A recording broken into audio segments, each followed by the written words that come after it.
Hello, everyone, and Happy New Year. I'm really excited to kick off this year with the next episode of the Pawsey Capital Refresh podcast. And as always, I have with me Stacy Tyson, our Capital Refresh Project Manager, and Mark Nichols, the Executive Director of Pawsey. Welcome. Thanks, Aditi. Hi, Aditi. So before we kick off, I would just like to acknowledge the traditional custodians of the land on which we meet today, the Whadjuk people of the Noongar Nation. I'd like to pay my respects to their elders past, present and emerging. And I would also like to extend my respects to the elders across Australia whose lands you are listening on today. So we've had a busy year in 2021 and we've got an exciting year ahead in 2022. And I thought in today's podcast, we could have a bit of a year in review and a year ahead as well. So what happened in 2021? We hit a lot of milestones. Dell and Xenon were awarded the contracts for Acacia and Banksia that will provide researchers with 130 petabytes of multi-tier storage at the center. We underwent extensive networking and building upgrades to support the installation of Setonix, Acacia and Banksia. We commissioned Joey, our baby quokka, as we called it, the test and development system for Setonix.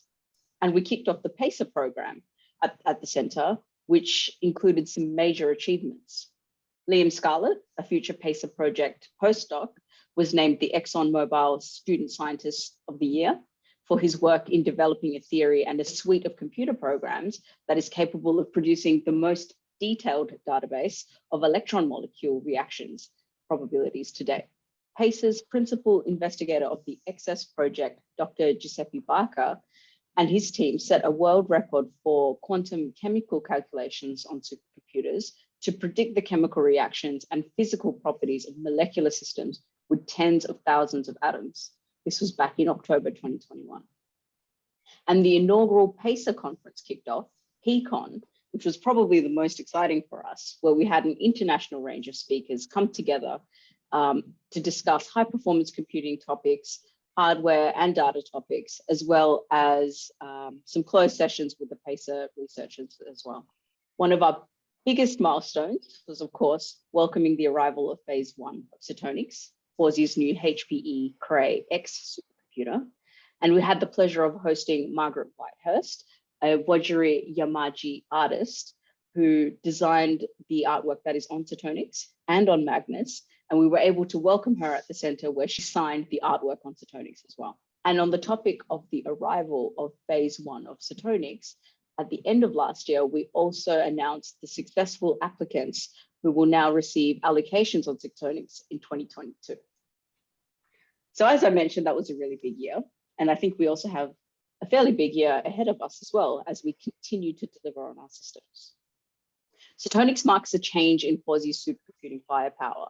These systems would deliver 30 times more computing power than its predecessors, Magnus and Galaxy, and will be about 10 times more energy efficient as well. So after a big 2021, that has really set the foundation for a year ahead. Can you both tell me, what does 2022 look like? Thanks, Aditi. Well, at the beginning of 2022, we'll be going into acceptance testing for Setonix. That's scheduled at the moment to occur during February. So we'll be starting in just a couple of weeks. At the completion of acceptance testing, Setonix phase 1 will be handed over to Pawsey, and our Pawsey staff will continue with the setup and preparing the system for our researchers. The plan at this stage is come about April of this year, we'll be migrating our researchers over onto the phase 1 system. Acacia and Banksia have actually completed their testing, and Acacia is due to go into production at the beginning of February, and Banksia probably at the beginning of March. So both of those systems will also come online fairly early in 2022. As far as migrating from Magnus to Setonix goes, we'll be announcing training information, support and dates as we move through Q1 of this year. So please listen out for our next podcast for more information. There'll also be information published on the website as we make firm decisions. Another exciting addition to Pawsey that occurred in 2021 was our Viz lab's been completely upgraded and undergone some major changes. The new lab has a 4.8 metre wide screen, and you really need to see it to understand just how big that is. It's perfect for large-scale data visualization and analysis, as well as serving as a collaborative space for researchers. And come February of this year, you'll be able to book time using the new Viz room and visualization infrastructure. Nice. So as I mentioned before, 2021 saw the arrival of phase 1 of Setonix. What does 2022 look like for phase 2? So phase 2 of Setonix has been hit by a few delays. As everyone will be aware, we've got a worldwide supply chain issues. We're experiencing it in our supermarkets, and unfortunately it's no different when you're buying a supercomputer. We're also being impacted by the West Australian border issues with getting a workforce into WA. And all of these things are impacting the delivery of phase 2 of Setonix. We're working very closely with our vendor HPE, and at the moment we're looking at staging the delivery of phase 2 over 2022 rather than a big bang upgrade to phase 2. So we're working on that at the moment, and as those dates firm up, we'll be happy to share them with our researchers. As I reflect on last year, we do acknowledge that there's been a tremendous amount of work to get us through last year, and the milestones that you reflected, Aditi, were significant. That the arrival of the first phase of Setonix, all of the PACER program has been a fantastic initiative that's helping to prepare user community and the leading researchers in that community to take full advantage of Setonix when it's fully operational. And we've continued our education and outreach and training initiatives, not just for our user community, but also for our own staff. One of the challenges that Stacey mentioned around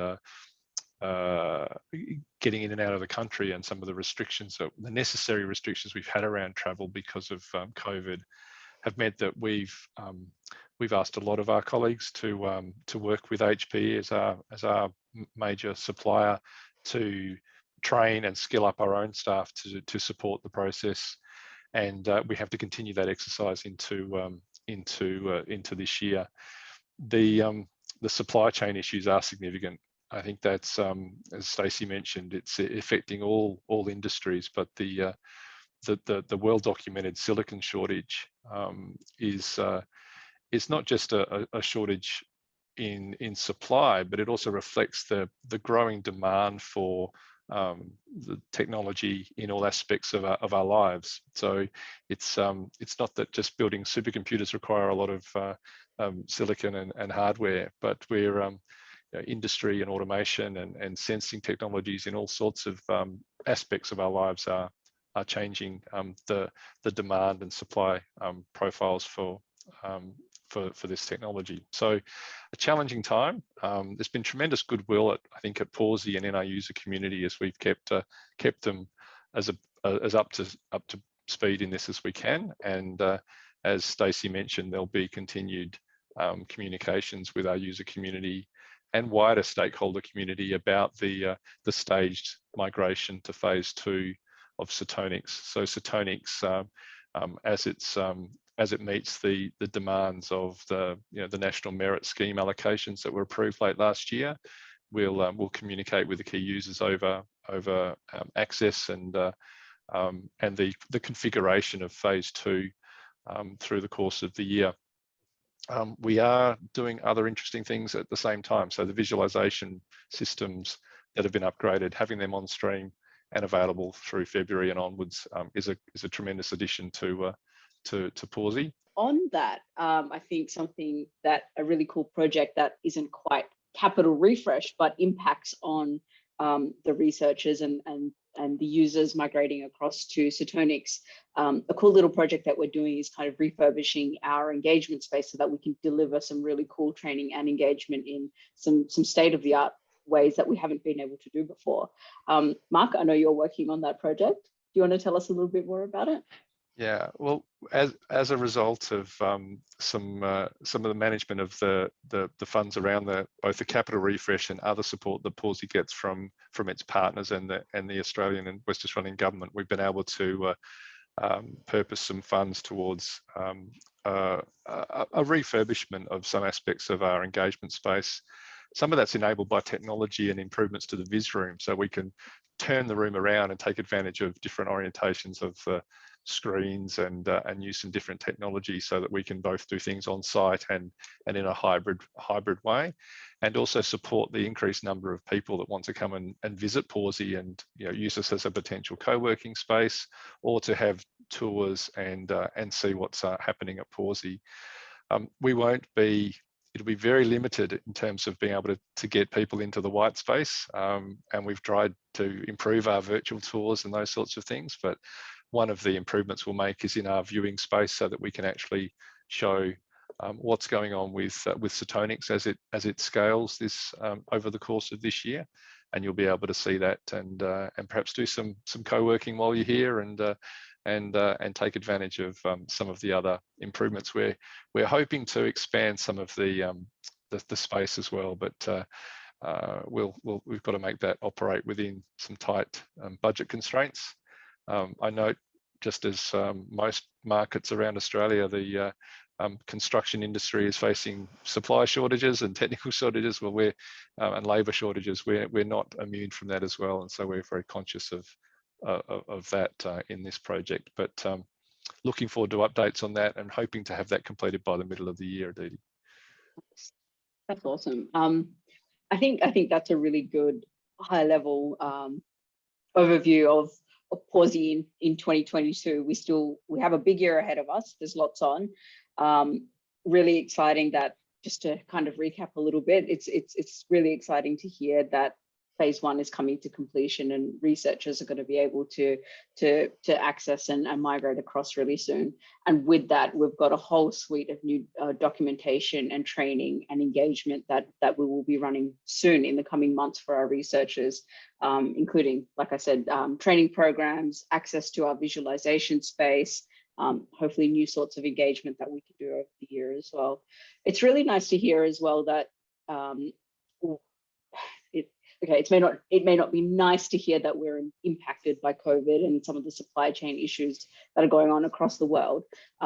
It's impacted our projects, but it's really good to see how adaptable and dynamic we can be, so that we can still deliver in a phased way to still get this really cool infrastructure out there for our researchers.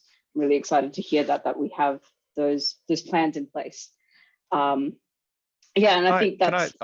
Sorry, I'm interrupting you, but I just thought. Go ahead. I mean, I'm just thinking, during the course of, we announced this project. It's almost following the arc of COVID that we started this project in late, in early 2019. Really, in earnest, it started in 2019, and the detailed technical specifications and understanding both our, the trajectory of our user community and what's important for a large national facility to support, but also then engaging industry in determining what's the most best value, but also highest performing solution that we could invest in. That decision made in 2019, 2020, to then start delivering about a dozen different procurements to lead us to this point. So we've got storage infrastructure, network infrastructure, building works, which are underway,